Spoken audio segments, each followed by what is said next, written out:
Mula sa maliit na idea hanggang sa matagumpay na negosyo, yan ang pinatunayan ng isang business owner na aming nakilala. Siya rin na isang patunay na lahat ay kayang magtagumpay kung may tiyaga at determinasyon. Kaya naman, silipin na natin ang kanyang kwento dito sa Negosyo Tayo.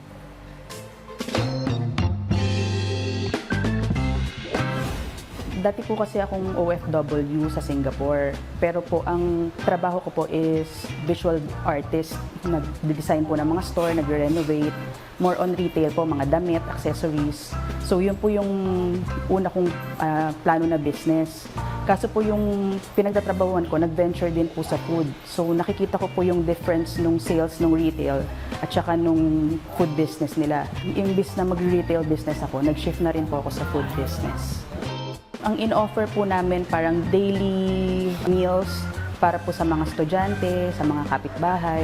So basically may mga trending na mga food, kung ano po yung mga makikita ko, magagawa po ako ng version ko. Tapos yung mga classic po, mga silog, mga ganun po, mga chicken rice. Hindi po talaga ako skilled na, hindi po ako nag-aral ng culinary. Everything po parang sa mga experience na po pag kami nagluluto ng mga pagkain namin sa Singapore. Sa umpisa po, mahirap kasi wala talaga po akong background eh. Lakasan lang po talaga ng loob. Hindi ko rin po alam bakit ito yung naisip ko, paano ko siya naumpisahan. Pero hanggang ngayon naman po, umaano pa rin.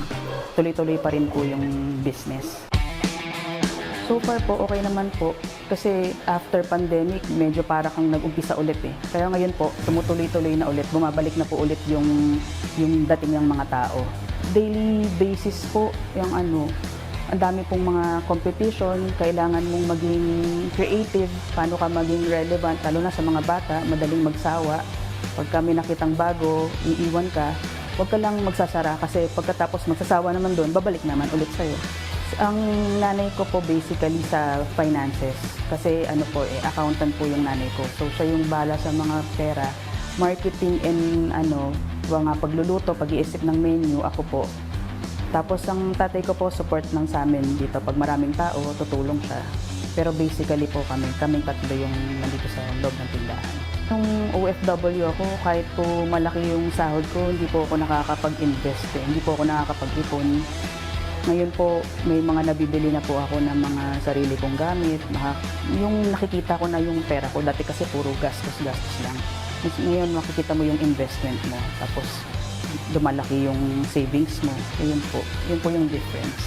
Sa akin po kasi, hindi ako nagtitinda ng hindi ko kakainin. Tapos kung paano ko gusto yung pagkain, ganun ko siya nahain. Gusto ko malinis, maayos, hindi kailangan mo arte. Hindi po ako yung masyadong focus sa branding.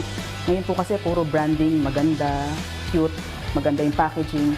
Pag po masyado kong pinaganda yung packaging, ipapatong mo pa yun sa presyo ng pagkain. Parang kawawa naman yung consumer. Kaya sa akin, basta decent siya, maayos, masarap yung pagkain. Yun ang importante, sulit yung pera mo. Pwede po kayong pumunta rito sa Fortune 6, 150 Nara Street. Punta lang po kayo every Monday to Saturday, 9 to 6 p.m. po kami open.